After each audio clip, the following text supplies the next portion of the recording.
Is that you, Danny? Hello, mate. Yeah. I hung the phone up because you pissed me off, and I went and got some cigarettes. So fair enough. There we go. I thought something. Yeah, I thought I might have done something to upset you. I didn't mean to offend you in any way, John, at all. Well, you won't offend the scrap metal merchants who are stupid. They'll be fine with it. The slightly smarter ones you'll offend. Right. Okay. Right. I know where I stand with you, sir, on that one. Are you okay to carry on? Yeah. Yes. Talking about this. Brilliant.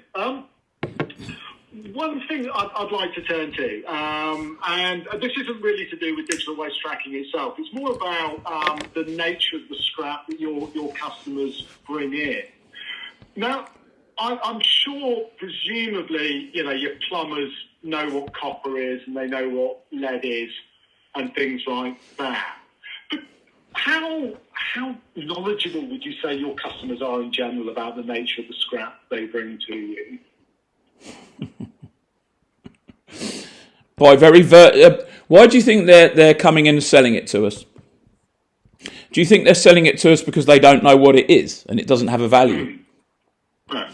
So the question you just asked me, you just said it's got nothing to do with digital waste transfer collection information. So why did you ask me then? So you're asking me, are my customers so stupid they come to a premises to sell scrap metal, they don't know what it is, what it's worth, and they don't know why they're there either? Is this what you're asking me? Well, sort of. John. That's why they don't sell it at McDonald's, buddy. That's why you don't see vans outside McDonald's trying to sell scrap metal. Yeah, and no, the reason for asking the question is we've spoken to sort of people in different areas of scrap and waste about the nature of, I suppose, the people who bring the scrap or the waste into them. Whether they actually know what it is, and there's a view that a lot of the time they don't really know what it is. They just want to get rid of it. You just differentiated between the word scrap and waste in that sentence. I thought scrap was waste, but you just said they were two different things. Well, it's really, these are the words that we've heard, because there are people who see waste as something that has no value and just needs to be disposed of, and then there's people who still see scrap as something that has value. And what I'm trying to do is to really, in terms of the different areas of this industry, whether there's sort of parts of it where people are really knowledgeable about what they're doing all the way through, and that they do differ to those areas where there are sort of people who just have something in a skip which they just want to get rid of and don't really care about they don't not necessarily care. They don't care to make the effort to find out what it is. You're contradicting yourself, though. The very reason someone purchases a skip is to put waste inside it. Now, are they meant to be then climbing in that skip to pull it back out again?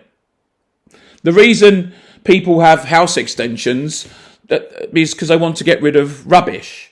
Now, the biggest problem in recycling is rubbish, right? Is landfill, right? Every person on the planet knows what is worth money, right? But you can come in with 1,000 plastic bags to me and I'm going to tell you to leave, right? And you're just going to put it in landfill. So there isn't a problem in scrap metal because all the customers know it has a value. It's not waste, right? So if it's waste, so what happens when when someone takes in some, I don't know, what happens if someone buys some jewellery or pawns some jewellery? Well, is that waste? Does a pawnbroker need to give someone a waste transfer certificate when they want to come in and pawn their gold ring that is now waste to them because they don't want it? Right, yes. Well, I suppose they call it scrap gold and scrap silver, don't they? Yeah, but are they giving it? Are they on a digital tracking system as to where that comes from? My understanding on that, John, is that probably not, but not for definite. Don't know. But probably not. So the high ticket items, stolen rings, stolen Rolexes, and stolen whatever else, which is all scrap because it gets melted down and reused. So you're not tracking people that come in with thousands and one item that could be 50 grand. You want to track a plumber who comes in with 3 kilos or 30 kilos of copper that comes to 150 quid? Well, it's more. I mean, what I know for definite is it's more the people who would have to have an upper tier carrier's license, so construction materials, rather than perhaps I don't know, the people who are on the lower tier. So basically, you're now going to decide that a plumber or a roofer or an electrician needs to have an upper tier or lower tier permit, which they've never had to have before, and you're now comparing that with demolition and waste people who deal in thousands of tons, who really do affect the environment. So this is interesting, this conversation. So this isn't just about digital tracking. This is about you wanting to make our customers have to fill out paperwork just to be able to get rid of a tap. That's where it's going. Great. And you think that's going to be helpful? How helpful is that going to be? Well, not necessarily, John, at the moment, because the reason for having conversations like this is to really understand, I suppose, the realities of the in your case, the scrap metal world. No, not in my case, brother. In the people that I know and represent. Yeah. Sorry. And you're a part of. Yeah. You're people who have asked these very stupid questions from Defra, who should know better. Honestly, buddy. So basically, we want a digital waste tracking system because you want to know where a tap came from at 12:30 on Monday the 15th. And you want all of the customers to have to register some sort of thing in order to do this, which they're not going to do. So you want to kill the business even further by using bureaucracy and making it more difficult for a simple layman just to come in and get rid of some scrap. And they're doing so. Let me ask you, what about the civic amenity sites then? So what about all the council run sites? Do they give someone a digital waste tracking system permit when they get rid of their sofa? Because that's waste.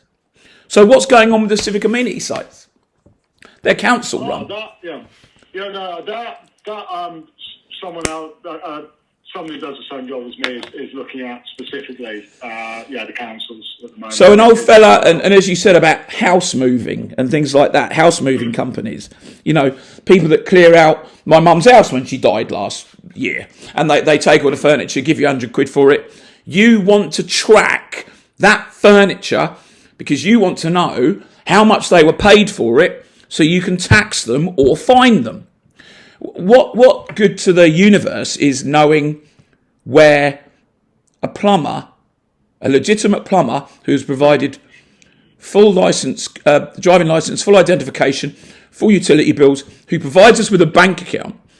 You want to know further where a plumber with H. Smith Plumbing on the side of his van has got his scrap from. Isn't that obvious?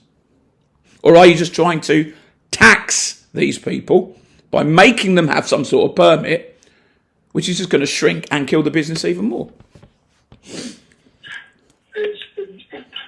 be honest, John, I don't know the answer to that. You're meant to know the answers. You're ringing me.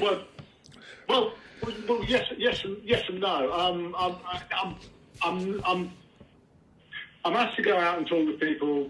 But you're going to make these changes regardless. And I doubt, even though we're both recording this conversation, right? I doubt you're going to pass on any of my information because I don't agree with you. You want to kill my industry. Killing my industry stops me from paying my mortgage, stops me from feeding my children. So, and you think that scrap metal merchants, the smaller ones like mine, are going to sit back and allow you to, what you want us to fill in a form with a customer when he comes in now, do you, for 4 quid, for 30 quid?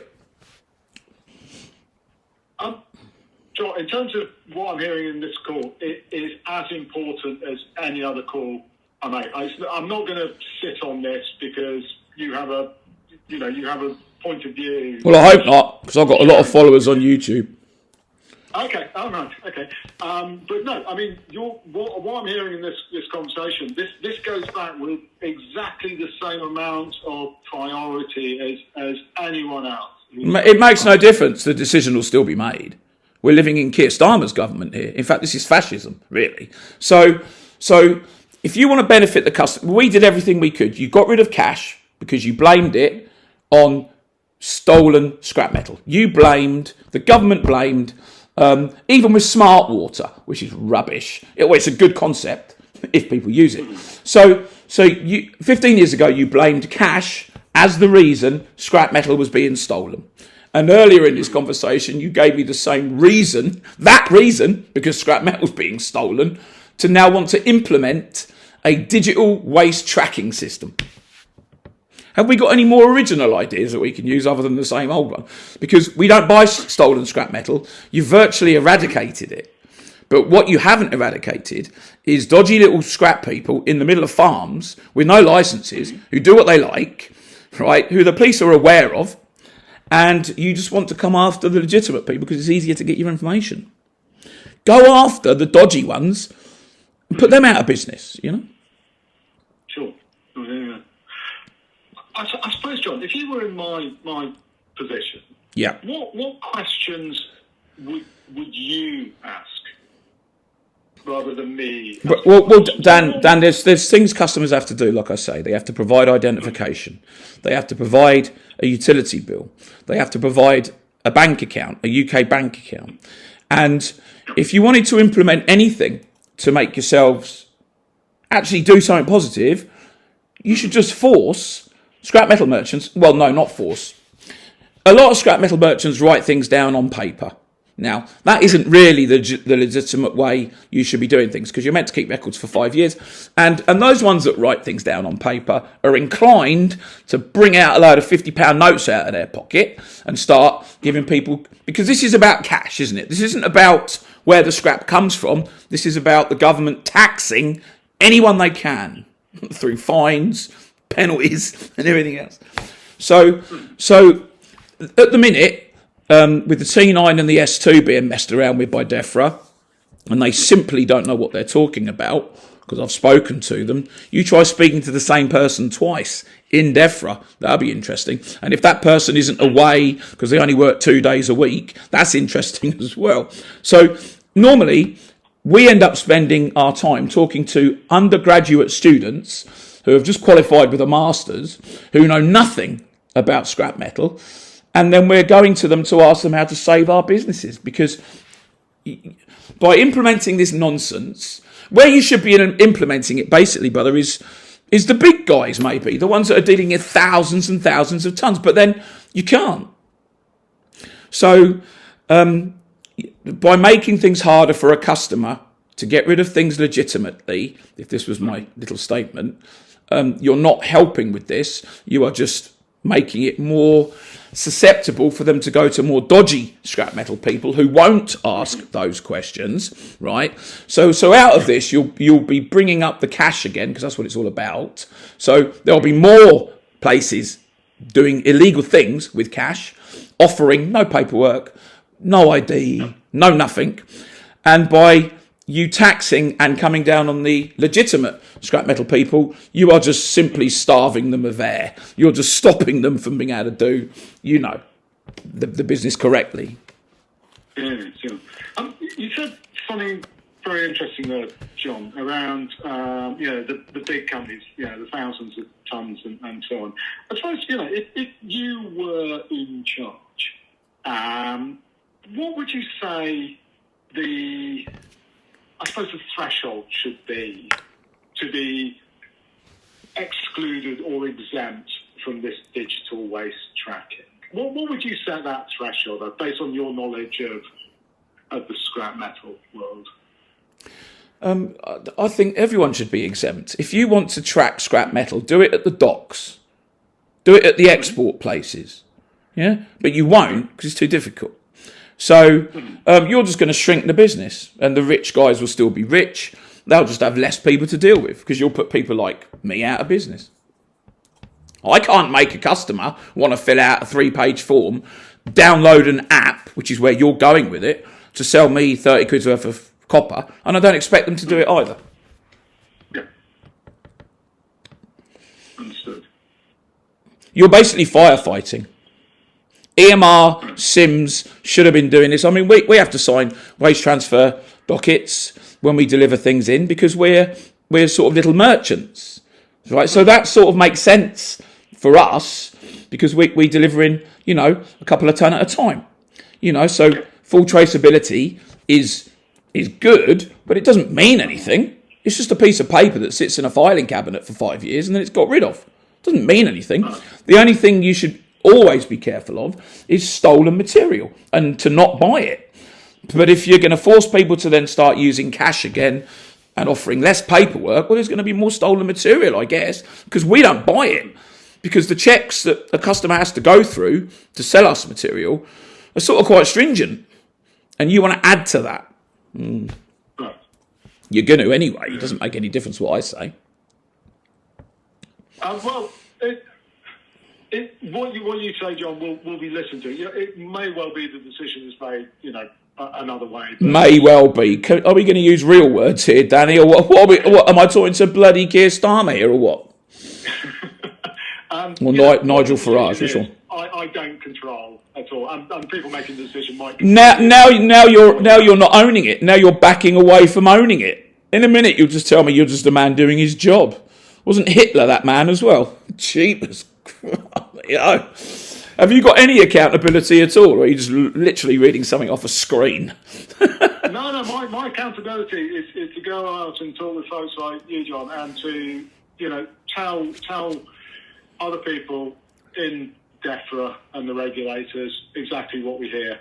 The regulators, who are they? Who are the regulators? The Environment Agency, the Scottish Environment Protection Agency. And what's that got to do with me? What's the Scottish Environment Agency got to do with me? Mine's Scotland. Well, no, I know. I appreciate that. It's the Environment Agency. For you, rather than any of the other three countries within the UK. But we're looking across the whole of the UK. Yes, because you're looking to scrape in another £1 billion a year by shrinking a business and taxing people. Right. With that in mind, therefore, John, what would you do if you were in my position? Well, not my position, the decision maker's position, actually. What would you do to, I suppose, achieve that goal, outcome? I don't know what you would want to call it, but the end result of sort of having better knowledge of what's happening in scrap and that's very ambiguous. What better knowledge do I need when a plumber turns up with a sack full of copper? What knowledge do I need? Do I need to profile him then? Check his criminal record? Why is there a need for this? Mm-hmm. What knowledge do I need? They give me ID. They give me their bank details. They give me a utility bill. Yeah. I look at their demeanour. I check how they're dressed. I look at what sort of van they turn up in.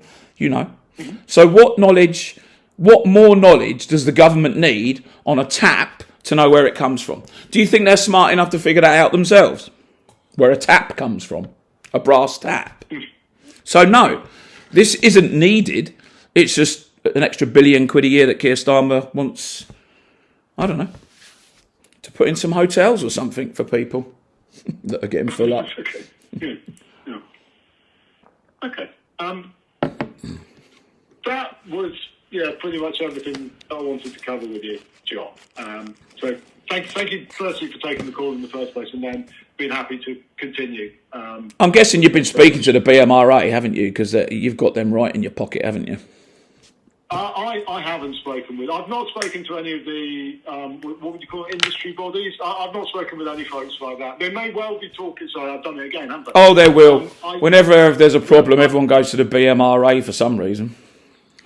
Yeah, I'm sure there are conversations and people talking backwards and forwards. But I haven't. You mean decisions being made, nonetheless? Well. Yeah, I can't say anything about that because, as I said, John, I'm not party to any of that. The only thing we have to make sure, right, as legitimate businesses, we have to make sure that the material we purchase isn't stolen. We have to make sure that the funds that get paid for that material go into a bank account which is then taxed or whatever else by the government. So, no, you won't be getting any support from me when I'm getting a triplicate book of nonsense to have to fill out for £6 for a guy who comes in on a push bike. No, it's nonsense.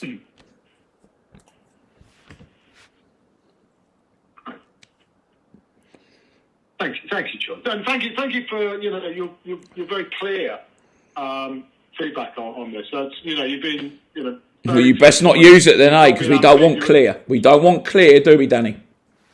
Oh no, I want clear. Nah, we want deception. An absolute pleasure. It's always good to talk with people who are clear. It makes my life so much easier. I'm sure it does, buddy. I'm sure it does. Yeah. So I do appreciate you taking the time to talk with me, John. Just whereabouts are you from again, buddy? Me, where I was born? No, you're representing. You refer to yourself as Defra. You're not Defra. Right. You're some company. You're some marketing company. No, it's not a marketing company. I work with a company which develops software. I understand. So the software company is holding hands with the Defra company. So Defra can give the contract to the software company so they can make billions of pounds. Oh, now I know where it's going. I see. You're trying to push a digital system on us, and you work for that company that does it, and you expect me to believe that you're going to tell them what I'm saying right now. God. John, please be sure I will feed back on this. I have no interest in what comes in the future. I know, and I do, because I've got to feed my family. But you don't. Yeah, absolutely. No, but John, what it means is that I am an honest broker of the things that we hear in conversations. You said you work for a software company that is, in my opinion, trying to implement digital waste tracking systems. So you're biased straight away. I would like to think I'm not. But how can you be? If you work for the very software company that is trying to do deals with the government right now, how can you be not biased towards that? If you work for them. Well, yeah, I'll give you an example on that, John. I've worked with this company in the past. They have sort of not listened to what was... Sorry, they did listen to what was said in similar... Not interviews about scrap and waste. It was elsewhere.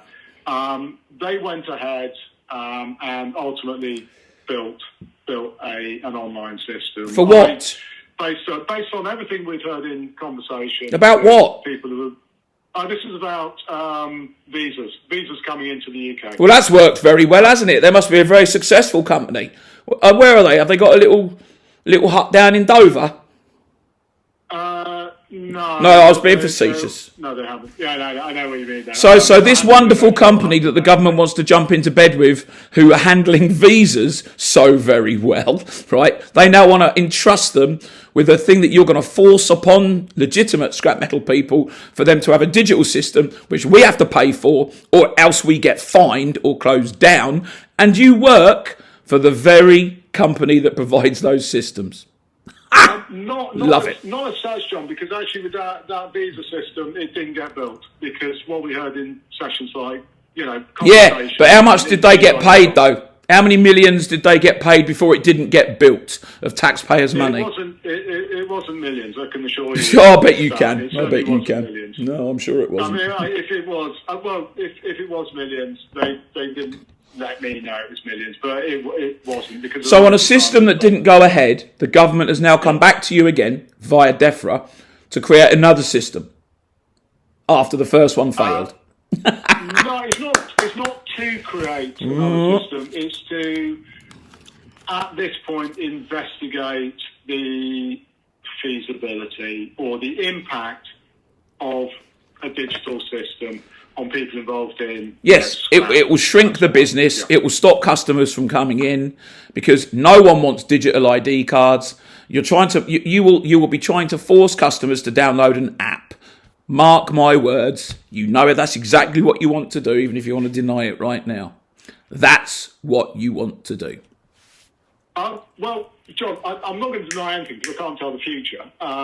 You said you don't care about the future. You don't care about it. That's what you just said. Well, I don't, because my focus is on the Tax. now and what we're hearing in conversations like this one.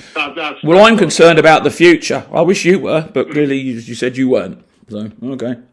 Well, no. The reason I don't care about the future is because I don't want to be biased and think, right, this is what's going to happen or this is what should happen. Danny, you've just told me you work for the software company that creates these programs. But they also don't create these programs as well when it turns out that... Yes, but they still get paid whether they create them or whether they don't create them. Yeah, but they're not being... Yeah, okay. It just didn't run into many millions. It just ran into a couple of million, but not many million, you know, honestly. So you want to waste... The government wastes money. Honestly. You're just going to do what you want to do anyway. That's what will happen. There'll be plenty more underground, dodgy scrap metal people poking up all over the place, I would have thought. I would prefer to think that that's not going to happen, but as I said... Of course it will happen. It's like prohibition. Prohibition. Of course it'll happen. If you make it so difficult for a customer to sell 30 quid worth of scrap metal, one, he's either not going to bother doing it, because that's what happened when cash came in. We lost the 35% of our business. Customers just literally was saying to me, it's not worth it. That's what their words were. It's not worth it. So you now tax people because it runs through their business accounts. We can't blame stolen scrap metal anymore, but you're going to try. That's why we need to track it.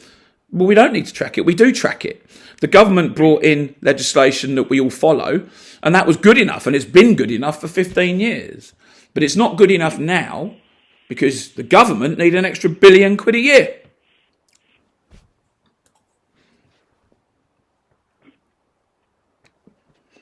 That is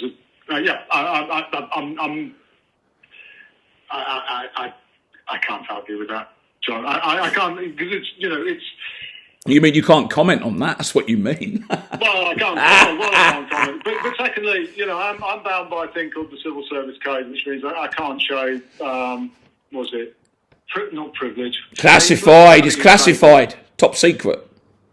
Yeah. It would self-destruct in 5 minutes.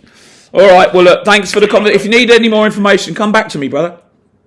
I will do, John, and sure. thank you so much indeed. Again, it's been eye-opening and really helpful for me from an education perspective to talk. Yeah, and me. Today, because in 2 years' time, you'll be charging me 10 grand a year for something I don't need, and my business will have shrunk because you're targeting my customers now. Thanks very much for that. John, thank you for your time. It is, and also your thoughts and feedback. It is appreciated. Really. No problem, Danny. You have a good day. Okay, John. You as well. Do take care. Bye-bye. Thanks. Bye now. Taxation through, what do you call it?